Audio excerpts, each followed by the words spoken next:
It's Halloween, Tuesday, October 31st, and this is your Money Briefing. I'm J.R. Whalen for the Wall Street Journal. So picture this. You're all settled in. It's the first night in your new home. Wait, what was that? I guess it was nothing. Right? There it is again. I think this house might be haunted. Shouldn't the seller have told me about that? It seems ghosts and spirits always seem to show up every year right around Halloween. But what if they pay regular visits to your home throughout the year? Should you tell a prospective buyer? Wall Street Journal contributor Erika Mailman joins me. So Erika, which states address the issue of homes possibly being haunted, and what do the rules say?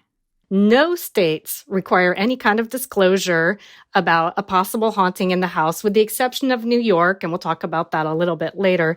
But Massachusetts, New Jersey, and Minnesota are all states that mention the possibility of a house being haunted, but only to reiterate that there's no need to disclose. Are those states sort of laying the groundwork for a situation where someone has identified the fact that their house could be haunted? That would be the surmise. If you're purchasing a home and you're somebody who really doesn't want to live in a haunted house, if that's important to you, you should definitely ask directly. And that's what the National Association of Realtors Associate Counsel Deanne Rymarowitz told me. Ask outright.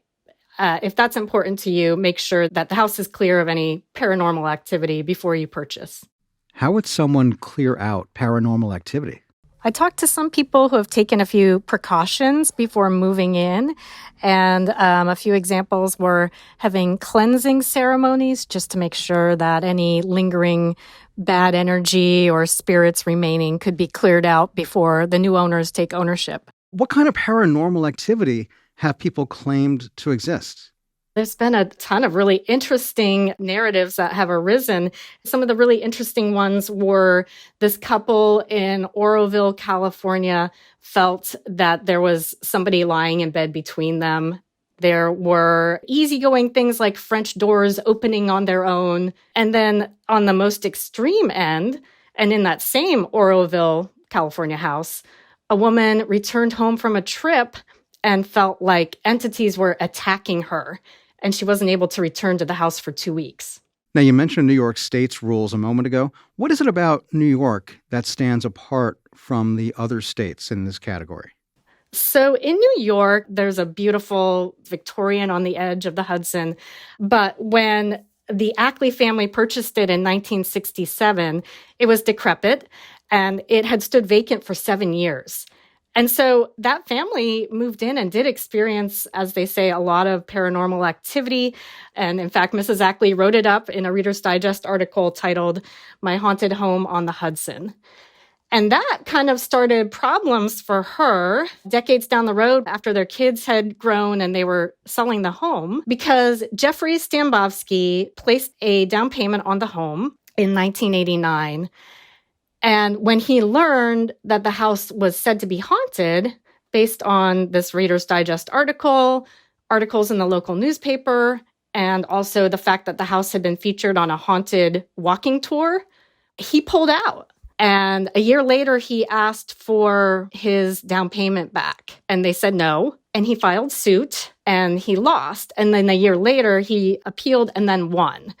That is now known as the Ghostbusters Case, because Mr. Stambovsky said he would have never purchased the home or placed a down payment if he had known it was haunted. And because he didn't live locally, he had no way of learning the house's reputation.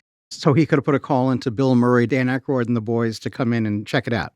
Right? Who are you going to call? I should point out that the lasting outcome of the Ghostbusters case is that if you're actively touting your house as being haunted and you live in New York State, you can't then say that you don't need to disclose it. It's a little bit of a subtle wrinkle. And it's only if you're broadcasting your home as being haunted. Otherwise, no need to disclose in New York or anywhere. Do buyers have any rights if a seller doesn't disclose that they think that their house is haunted? They only have rights if they've asked directly and fraudulently they've been told, oh no, there's no reputation for haunting here. How would someone make a convincing case that their home is haunted? How do you prove that your house is haunted? I guess you have to bring in the paranormal investigators and get some proof and then go after the sellers who failed to tell you. You know, Erika, we're in a pretty tight housing market, and some buyers might consider anything with a for sale sign out front. But where do prospective buyers come down on the possibility that a house could be haunted? Well, there's a variety of responses to it. I think some people just don't care. They're not concerned about it. They're not worried about ghosts. And there are even some people who might find it entertaining or amusing. And a lot of buyers are thinking to flip the house. And so for them, it's less significant because they're going to completely remake the house, make it beautiful, refreshen it, and dispel any bad energy or paranormal activity there. So what are the takeaways here? What can someone do just to be sure that there are or are not spirits in a house? There are websites where if you're concerned that your home has some kind of history like that, you can enter in the address and see if the house is, as they say, stigmatized. You can Google your home address. But really, the best tactic is just to ask outright, have you experienced anything in this house, if it's important to you? That's Wall Street Journal contributor Erika Mailman. And that's it for your Money Briefing. Today's show is produced by Ariana Osperu, with supervising producer Melanie Roy. I'm J.R. Whalen for the Wall Street Journal. We'll be back tomorrow morning. Thanks for listening.